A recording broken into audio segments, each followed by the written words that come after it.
One of my favorite relationships in Marvel Comics is the one between Spider-Man and Savage Hulk. And with the drop of the Spider-Man Brand New Day trailer, all I've been able to think about is the possibility of seeing one of my favorite comic book friendships finally be brought to the big screen, something that I didn't think was possible for a majority of my childhood. While I was excitedly awaiting the possibility of that happening on the big screen, I got to thinking, where else have we seen Savage Hulk and Spider-Man interact on the smaller screen? And that's when I came to the realization that Hulk and Spider-Man's relationship largely is not shown outside of the comics. And that's when I also found out that one of the greatest examples of their relationship and friendship was actually in Ultimate Spider-Man. Yes, the show known more for its slapstick humor than it ever was at getting the characters correct. So weirdly enough, this show kind of has a great adaptation not only of the Hulk, but of Spidey and Hulk's relationship. It's not their only one because there was Spider-Man and His Amazing Friends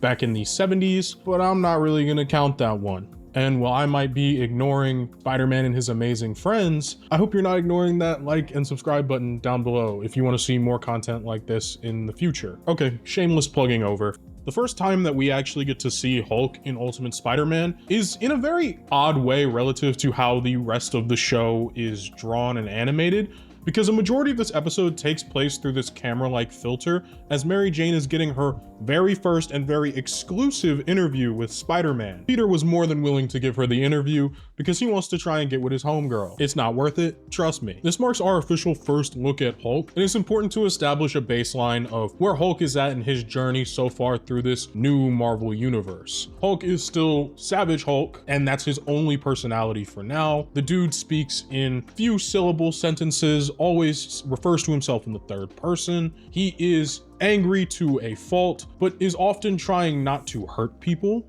and for the most part just wants to be left alone, but is constantly being sucked out by not only villains, but other heroes and organizations like S.H.I.E.L.D. as they see him as a massive danger.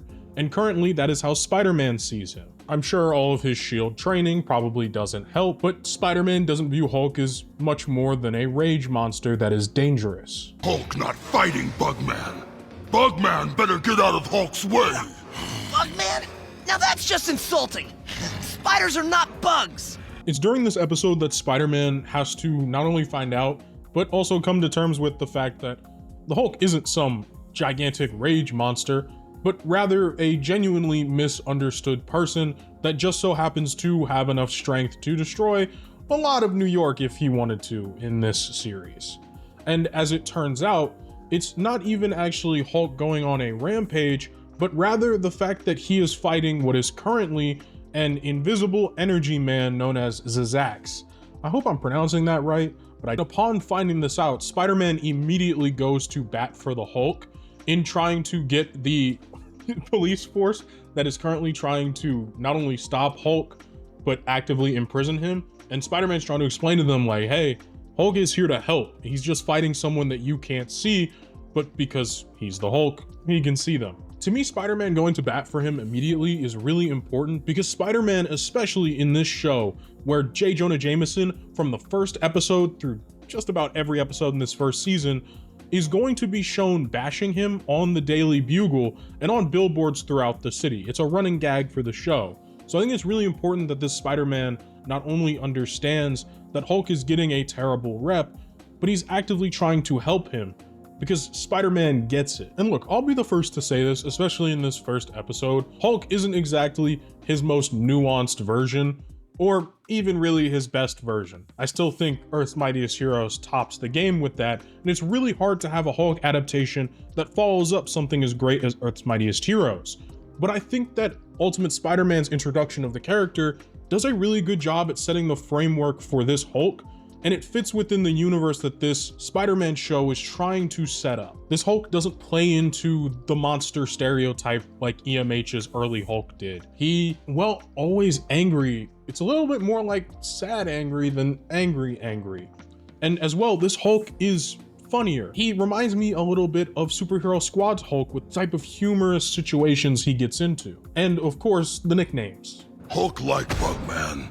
Bugman smash good. This version of Hulk reminds me a lot of early comics Savage Hulk, which was not nearly as serious as his more modern interpretations. And sometimes I think that's pretty cool. Like I said, I think this Hulk really does fit well into the universe of Ultimate Spider-Man that they were kind of cultivating throughout this show and with the brand new Avengers show. And while I could sit and talk for days about why I think Earth's Mightiest Heroes version is better, I do appreciate this Hulk for what he brings to the table and what he is on the whole.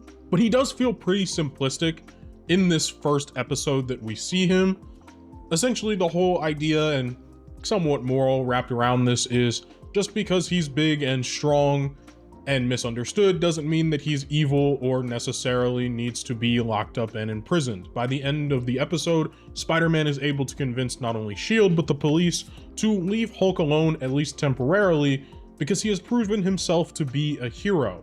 And if anybody knows about getting a bad rep, it's Spider-Man. And so of course he would naturally seek out wanting to help the Hulk. And this is the foundation for their friendship throughout this show and all of the other shows that are in this interconnected universe. Humans, stupid! Except for Bugman. Bugman, good smasher! Honestly, as far as setup episodes go for the Hulk, I think it was a pretty decent one, and I think it got across what it was trying to get us to understand as a precedent for this version of the Hulk. He is sillier, he is goofier. The guy is definitely less tragedy and more comedy, but he still has those classic hallmarks of being the Hulk. He still wants to smash things. He's starting off as a fairly dumb variant of Savage Hulk relative to the more intelligent ones we've seen prior to this show. It just feels a little bit like a return to formula for this kind of character, and a pretty decent intro. Now, if you watch my other Spider-Man video, this is the part of the episode where I would give you my favorite gags and cutaways from the episode, but there really weren't any in this episode of Ultimate Spider-Man, and I think that's because they shot a majority of the episode less from Peter's perspective and more from MJ's perspective with the camera. So instead, there's not a lot of cutaways, but rather I'll just leave you with the fact that Mary Jane not only successfully got the interview out despite her camera being destroyed, but also got a new camera from J. Jonah Jameson as she's being recruited to work at the Bugle. I don't know if you guys cared about that detail, but you now have it. That first episode was really more of a warm-up and getting us introduced, or in this case, reintroduced to the character of Hulk. It's his following appearance that actually gives us a much better idea of where they're trying to go with this version of Hulk. Spider-Man has a day away from Aunt May as she's supposed to be going on in this safari trip, and so Pete is just cruising around the city, hanging out. We had a little bit of a dance party at the start of the episode, but it all comes to a screeching halt when the Hulk ends up crashing from space like a meteorite all the way back to Earth while being attacked by a phalanx drone that is seemingly wanting to experiment with Hulk, having abducted him from wherever he was at that current time. And of course, Nick Fury, seeing that some sort of unidentified alien object has landed in the atmosphere in New York, wants Spider-Man to go investigate. And Spider-Man is stuck between telling Nick Fury the truth and exposing the fact that Hulk is not only back, but potentially landing his friend in a lot of trouble due to the fact that Nick Fury will probably cage the Hulk because he's considered a danger. Spider-Man ultimately makes the decision to have a very sick Hulk because Hulk is currently having his biology attacked due to this little barb that the phalanx put inside of Hulk's body. Spidey has to make a decision, and so he chooses to bring Hulk home with him, seeing as Aunt May isn't supposed to be home anyways. And with Hulk being inside Peter's house, which is built for regular people, we get some decent slapstick that involves a lot of Hulk getting up and destroying things. It's also in this episode that we come to note that Hulk doesn't de-transform into Bruce Banner even when he's knocked unconscious. Savage Hulk is the dominant personality throughout this show and his appearance here. This version of Hulk is also a drifter, as I mentioned earlier, but this is the episode that actually reveals it. He has no home, no family, no friends. Hulk is, for all intents and purposes, alone. Shout out my catchphrase. So, where do you live? Maybe if we can get you there. Hulk live wherever Hulk is. That's the same as living nowhere. And everywhere. I like that it establishes that Hulk is a drifter. He has no roots, no anchors. And while we often see Hulk clamoring to be left alone, he also presents conflicting information in just about every run he's in when he says he wants to be left alone. He wants to be left alone with people that care about him. Whether that was Rick, whether that was Betty, Jen, anybody that actually cares about not only Bruce, but Savage Hulk as well. That's very important to him. And I think that's partly why he sounds so sad, despite echoing in the last episode that he thinks humans are stupid and he wants to be left alone. He doesn't really want to be left alone. He just wants to be with people that actually care about him. And that's something that he's coming to find with Spider-Man in this episode. And it's part of the reason that I absolutely love their friendship so much, is that Hulk and Spidey get each other.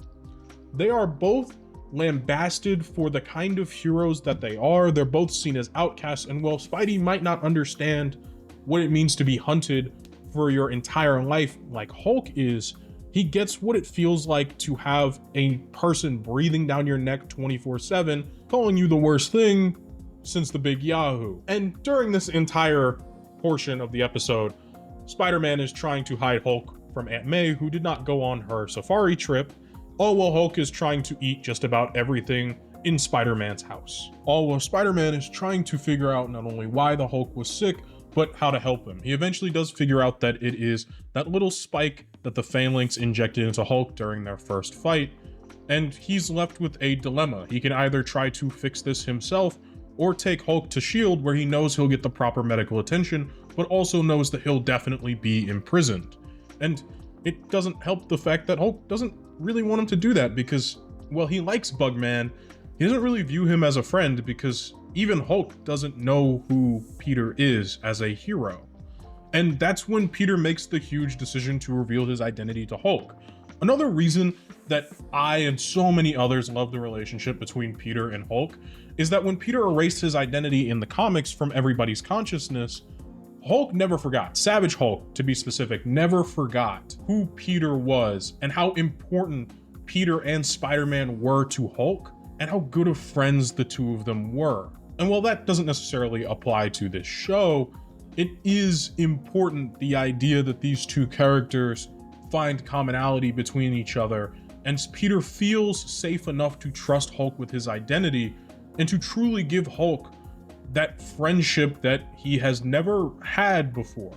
For whatever reason, Rick Jones is not in this show, and he is not made mention of, at least right now. I think this gets retconned later in this whole universe, but that's for another day. With the big emotional moment being wrapped up at Peter's house and the Phalanx announcing another attack, Hulk and Bugman both track down the Phalanx and all of its drones to try and stop it from doing its evil deeds, all while Hulk is also trying to get his get back, considering that thing made him sick, and I don't think Hulk has been sick a singular day in his life outside of this. And by the end of the fight with the Phalanx, Hulk, and Spider-Man, they not only come out victorious, but have also unfortunately attracted the ire of S.H.I.E.L.D. Spider-Man could not keep his whereabouts hidden forever, nor what he was doing hidden forever from Nick Fury, who has literal eyes and ears everywhere, to include bugging all of Peter's house, because yes, Fury is that paranoid. But ultimately, Peter tries to make the case that the Hulk not only doesn't need to be imprisoned, but he needs friends and help, a place where he can get consistent meals, where he can work on controlling his powers and his rage, and everything that comes with being the Hulk. And surprisingly, Nick Fury is pretty receptive to this. I actually tend to like this version of Nick Fury a lot, simply because he's not a terrible person. It's a high bar, I know. And ultimately, while Hulk contemplated just leaving all of this behind and wanting to be left alone, he ultimately makes that step towards having friends, having a stable home, and trying to be a regular person, as much as the Hulk can be, of course. Hulk decide we'll go with One-Eye Man. If friend think Hulk should. What made you come back? Hulk's still hungry. Again, there were some slapstick moments, for example, like the Hulk thinking he really just wanted more food and using that as his kind of cover for coming back. But ultimately, I think this episode understands Hulk pretty decently. especially this more primitive, savage Hulk that really just wants a stable place to eat and a few places to call his own and chill out with, and being surrounded by people that don't just want him destroyed. And as we reach the end of the episode and wrap up, I don't really have a lot of gags that I enjoyed from this episode, but the two that I would say make the cut are Aunt May being left alone listening to this audio that Peter left her, and the Hulk being the quote-unquote devil on Peter's shoulder for this episode. And while that episode was all in good, Hulk still kind of fell into that consistent kind of idiot territory, especially for the more humorous style that Ultimate Spider-Man takes. It definitely felt like a fresh interpretation of Hulk relative to the more serious one we got last time, but I would never go out on a limb to say better. But I do think that this show did do a pretty decent job of understanding who the Hulk is and presenting us a Spider-Man and Hulk friendship that actually works and is enjoyable to watch. And it's only expanded upon in the second season, along with Hulk's personality and a little bit of a shift in, how Hulk is personally. The entire episode revolves around the idea that Peter is having terrible public relations. You saw him got tomatoed earlier on screen. And while Fury couldn't care less about helping with Spider-Man's public relations, he wants to help Hulk's public relations and help the Hulk feel more secure in his mind and potentially bridge the gap between Bruce Banner's intelligence and Savage Hulk's idiocy. And he's going to do everybody's favorite mind-swapping mutant, Mesmero, who's supposed to help bridge that gap, and Hulk is game for it. Hulk wants this. Hulk tired of Hulk. Not safe for others. Every time I try to do right, being the Hulk makes it bad. Now, personality-wise, in the second season of Ultimate Spider-Man, Hulk is definitely still close to how he was in the first season, but I would argue he's a little bit smarter, and his character is handled with just a little bit more depth, as this is his only main episode that we see him interact with Spider-Man in this show. As well, Hulk himself takes on a design change to more closely match how he looks in Agents of Smash and Avengers Assemble before that. And throughout this episode, we get this idea that Hulk really does want to be smarter for the potential that he has to help other people and to fully embrace being a hero. Because that's all Hulk really wanted. Even in the last two episodes that we saw him in season 1, all Hulk truly wants is to be a hero.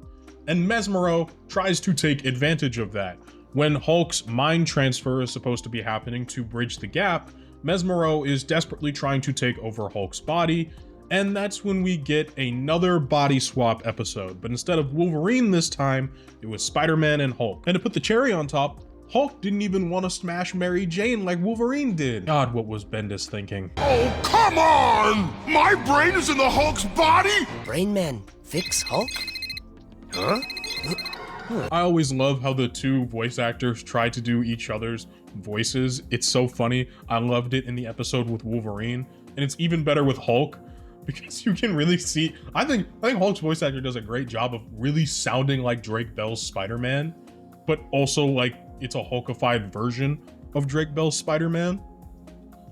And while the mind swap is fun and all, I actually think it does this great job of deepening the relationship between Spider-Man and Hulk, because Peter finally gets to truly understand what it feels like to be as hunted and as hated as Hulk is. The entire start of the episode is showing us that Spider-Man does have it rough, not only with the people of New York, but with J. Jonah Jameson, because he's constantly driving down Spider-Man's public perception, no matter what good Spidey does. And while for Spidey that results in thrown tomatoes, for Hulk, this is a government-wide action against him.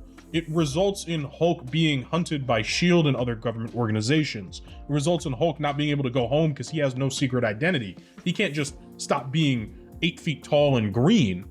That's not how it works for him. Oh, and in case you were wondering, Nick Fury's not dumb. He was just hypnotized by Mesmero, and that's why they even did the mind swap thing. Because otherwise, Nick Fury would not have been dumb enough to give Mesmero untethered access to Hulk's mind. Also, I think this is a great moment for Hulk to have a little bit of a normal life, you know? He gets to go to school, hang out with Aunt May, gets to take a test. And while he does it in a very silly and goofy way, Hulk's getting a chance to just kind of be a regular dude. And Peter's classmates must think he's genuinely insane between this and the Wolverine incident. Every few months he just goes feral and starts growling at people, or he just starts screaming at the top of his lungs and he doesn't know how to take a test. They must all think this is just his way of getting out of doing schoolwork. But connecting back with Peter, he's really getting a taste for what it feels like to truly be loathed by everyone around him. People are scared enough to give up their phones and devices even as he destroys them. He is absolutely hated by the Thing. We get to see the Thing for the very first time in this show, and I thought it was really dope because anytime the Hulk and Thing get to brawl, it's always a pretty fun time. Spider-Man also gets partly the idea of what it means to be the Hulk from a power standpoint. We know that Peter is always holding back, but Hulk is probably doing so double, if not quadruple as much, simply for the fact that, he could step on the world and destroy it. So if you could only imagine how much Hulk has to hold back. Also, shout out White Tiger for being the GOAT and turning in an unfinished test to help out Peter once again with his whole mind swapping situation. Overall, I think this episode was really solid and strong for not only letting Peter get perspective on Hulk and what it's like to have to be burdened with Hulk and everything that comes with it. Even though Spider-Man has a lot of burdens on his own, I would argue it's probably a lot harder to be the Hulk than it is to be Peter. And as well, Hulk got a little taste of just being a regular cat for a minute, which is probably nice for him. I think this episode really does a lot to strengthen the bond between those two characters. And while we might not see a whole lot of Hulk going forward in the show simply due to what Ultimate Spider-Man ended up becoming post season 2, I think this was a really good time for showcasing the Hulk, especially if this was going to be the last episode where he was like this super big fixture, at least for a little while. And eventually at the end of the episode, Hulk not only gets his mind back, but he gets it at an enhanced clip. We are finally leaving the realm of third person speaking truly dumb Savage Hulk, but an intelligent Savage Hulk. Not Professor Hulk, but full sentences, understanding of his place in the world, very similar to Earth's Mightiest Heroes version of Savage Hulk. All I want to do is help people, but everywhere I go, everyone hates me. Everyone's scared of me. Thanks, Spider-Man. You're a good friend. And while that might be the unfortunate death of Bugman as a nickname, I also think that having Hulk progress like this slowly throughout his appearances in the show was fantastic. And actually, this version of Hulk reminds me a little bit of the version of Hulk that they did for Iron Man Armored Adventures more than it does Earth's Mightiest Heroes Hulk, if that makes sense. And I really liked that version of Hulk as well. And since we're at the end of the episode, here are a few of my favorite gags from this one, which actually had quite a few that I really enjoyed. Nobody likes me, and it's all his fault. He's a menace! Ow! Then there's this imagination Spider-Man has of the Hulk just absolutely punching out every villain and even getting mad about there being no ketchup on his hot dog. Ultimately, pun fully intended, I think that Ultimate Spider-Man has this pretty good version of Hulk, in my opinion. And while it is not perfect, I think it gave us a lot of fun slapstick while also maintaining truthfully what it means to be the Hulk and the burdens that come with being a creature of such immense strength and being so misunderstood. And all at the same time giving us this great relationship between Peter and the Hulk that is so seldom seen outside of comic books. We don't really see it in video games because there's rarely a time Spider-Man and Hulk cross over in them. There's rarely a time that Hulk is in a Spider-Man show to begin with. The only other time that the two have crossed over I can remember was genuinely in Spider-Man and His Amazing Friends. I know I dogged on it a little at the start of the video, but I actually do like Hulk's appearance in that show. It's just that Hulk and Spidey weren't like the best of chums, you know what I mean? Whereas with this show, I think it really does come full circle into this modern interpretation of Spider-Man and the Hulk, Savage Hulk, being really close. And I really wanted to talk about this because the brand new Day trailer got me excited for potentially seeing that on the big screen. If you want to do more to support me outside of just leaving a like and a sub, constructive criticism in the comments down below help me to make better videos for all of you. And as well, I have a Patreon where for $1 a month, you can see these videos without the changes I have to make to the footage for copyright reasons. And as well, you can just support the channel, which is much appreciated as a college student. So thank you all so much. I hope you all have an absolutely fantastic day.